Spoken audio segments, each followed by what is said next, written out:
Good morning, YouTube. Hope you're having a great day today.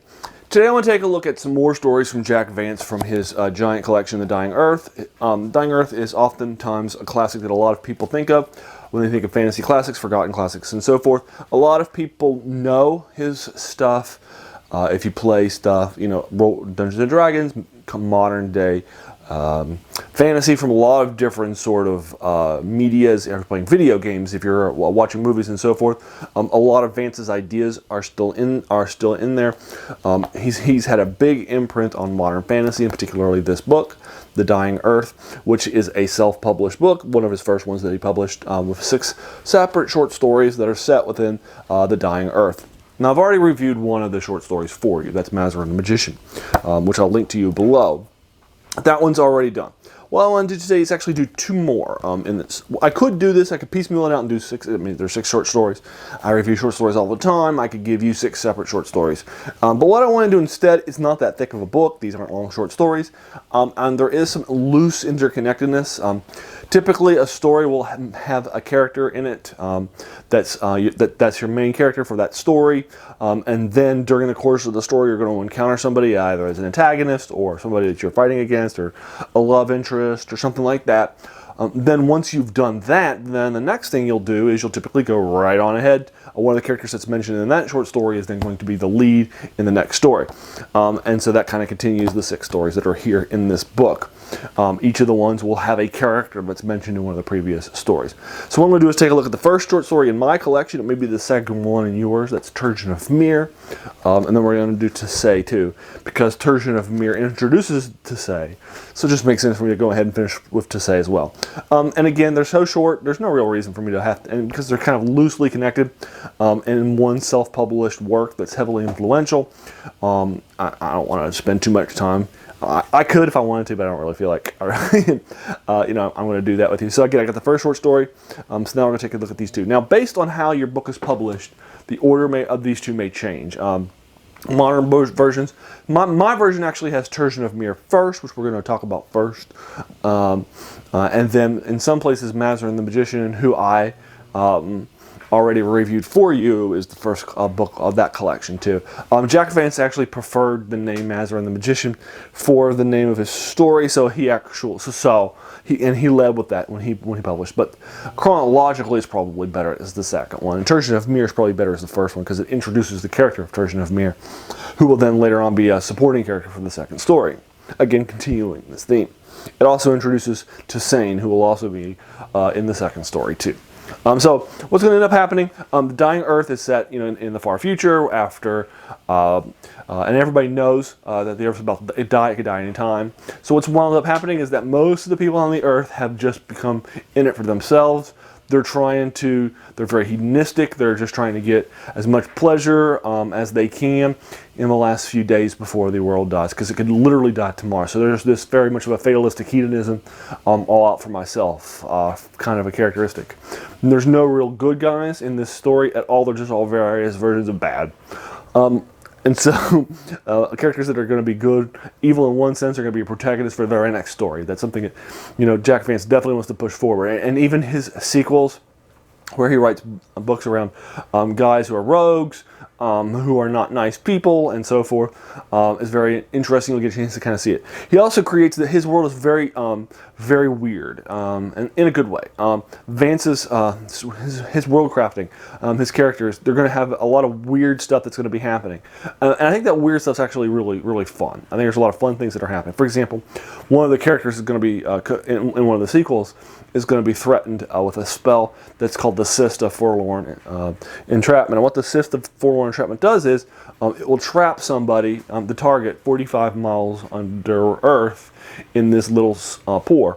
So it'll trap them 45 miles, and they won't be able to get out because it'll paralyze them. So basically, it's going to kill them until you want to release them. That is a nasty spell. It makes sense as a spell. In fact, that spell's actually in Dungeons and Dragons called as a high-level spell. It's not called the Cyst of Forlorn Entrapment. It's called something else. But that's a very Vancian style of sort of approach to things. His characters are weird. There's weird magical items and so forth. So you're going to get a chance to get a feel for that here. It's a world that definitely is very different.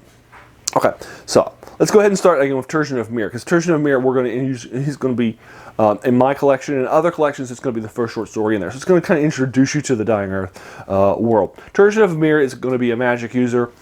He talks about the death of magic and so forth to his apprentices.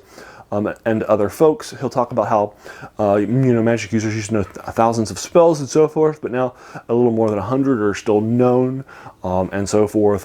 Most wizards don't know most of the spells that have since fallen and so forth. There's this guy out there who still knows most of the forgotten magics and so forth, and he's going to go to this guy. What Turjan wants to do is he basically wants to learn a skill of making creatures via vats, by making something, bringing a vat and making it yourself, and that is not a secret that people know today. So he teleports to this place that he's going to, where there's this mage that he's heard about but never actually met, and they make an agreement. The mage will teach him how to make creatures out of a vat in exchange for helping him out with some things around the lab and some other stuff like that. While there, he has attacked. There's this beautiful woman there. He sees there that she'll attack him and some other stuff too. There, he'll find out her name is actually Tesei, and he will start to become fascinated. She's very beautiful, but she seems very angry and hateful and spiteful and so forth. So, as he works for the Mage Master here in Emblem, the far-flung realm, which we don't even know if it's actually on the Dying Earth or not. He works with him and so forth. He actually asks about that woman who he still sees from time to time, and his mage who's helping him out talks to him, to Turjan, and says that, hey, this is somebody I created from a vat, and the main issue with her is that everything that's beautiful she sees as dark and twisted and hatred. There's something was made wrong in her head. But he never wanted to go back and remake her or fix her or make another one because he just got more interested in other projects and such. So to say is the inspiration then for our character Turjan of Miir to make a new version of her that actually is fixed, and he'll actually make that as his first project out of that's underneath his tutelage.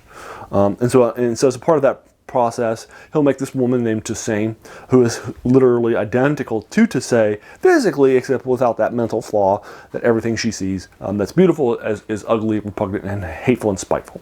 And they'll two meet. The Tesei and Tesei will meet as Turjan of Miir and Tesei are about ready to have finished his mentorship under the guy. He's about ready to head back to Earth. And so forth, and she convinces Tesei not to attack her and like that, and also to come with her and to kind of restart their life. So Tesei will actually join them and renounce the world emblem where she's at, the little forest and so forth. The mage will give her some items, including a magic rapier and some other stuff too, and they'll head on out to Earth and such. So, so the story ends up kind of concluding. Now, I don't normally give you spoilers for everything, but I'm going to have to because the next short story picks up where this one left off, and in addition, it's not really like there's a twist ending or anything like that. They head back to Earth. There's no like twist, surprises, or anything like that. It's like a seven-page short story. It's not going to be a long one for you to read. Normally, I won't give you spoilers. There's a lot of fun things in there I didn't tell you about, but you get the idea. They'll head back to Earth. Then in the second short story, Mazarin the Magician, very briefly to get you caught up for the third short story, Mazarin will have captured Turjan of Miir and is trying to torture him to get the secret of making bat creatures. When he does so, he is inspired because he sees Tesei, and he's going to go out and capture her and so forth. Before he does, he interviews Turjan of Miir to make sure that he does not send somebody to take him out. This isn't a trap. He also does the same thing with his other mage enemies that are out there too, and they aren't. So he memorizes some spells, heads on out there, and after pursuing her for a day where there are all these different magical creatures he has to fight off and use all of his spells, she lures him to an area where there's this animated grass, which will grab him down and kill him. So he dies to this grass that's animated and alive and so forth in this Dying Earth world. So he dies, but she has been wounded, injured, and pretty much exhausted by this whole thing, and she's near death. So she arrives back to his lab, frees Turjan of Miir, is one of the last things she does, and then dies. And he is so touched by the fact that she was the only thing really here that actually was selfless on this world. It wasn't selfish, but he's going to make another copy of her, and they leave And that's the end of Mastering the Magician. Now, I didn't give you that end in my first review because that was like a while ago, and by now, if we move on to the third story in the collection, I don't want to ruin what's going on. So the third story in the collection is going to be to say, now because this one I'm going to stop, I'm not going to give you as much of a spoiler as I gave you for the first one or the second one, but again, I want to give you kind of an idea of what happens. We'll pick up from Tissaye where she arrives on Earth. She'll arrive on Earth, and she'll be accosted immediately by this gentleman named Liane, who goes by Liane the Wayfarer. He has a number of thugs with him, and he's accosting a few people when she arrives on Earth. He attacks her too with those thugs. Her enchanted rapier fights on its own, and will kill all of the thugs and so forth. Liane runs away, and of course, following normal storyline, the next story is actually going to be following Liane around. So, but she'll fight them off. There'll be, as she goes off into the forests and so forth, there'll be a number of people that are trying to take her out, rape her, and so forth, that she has to kill. As such, eventually she's going to be rescued by this, after her rapier fights off some of the folks on its own. She'll be rescued by this masked man who'll end up being Etarr, who's a cursed person. He was cursed by one of his previous loves. She's in this dark magic cult that celebrates a bunch of things on Black Sabbath. So the two of them are going to go and interrupt this Black Sabbath, grab the woman that cursed him, his ex, and then thus force her to remove the curse. Now I'm going to stop that one there because again I want you to go and read that that one. The first one I needed to finish that one, and there's not a lot of surprises and such. But the third one I am going to cut off, because I don't want you to give you too much on it. And I think I've given you enough of a flavor for these stories in this book and collection. Jack Vance will put more in a 7 or 10 page story than most people will put in a 20 page story. So they can be very thick and dense with details and a lot of things happening, even though it's like a very small collection. All 6 of these short stories is like about 150 pages in this book, and so forth. So you can literally go out and read a short story a day and be done with it in a week, and you can read this epic and impactful book. It's a strong example of pre-Tolkienian fantasy, and where it was as a genre.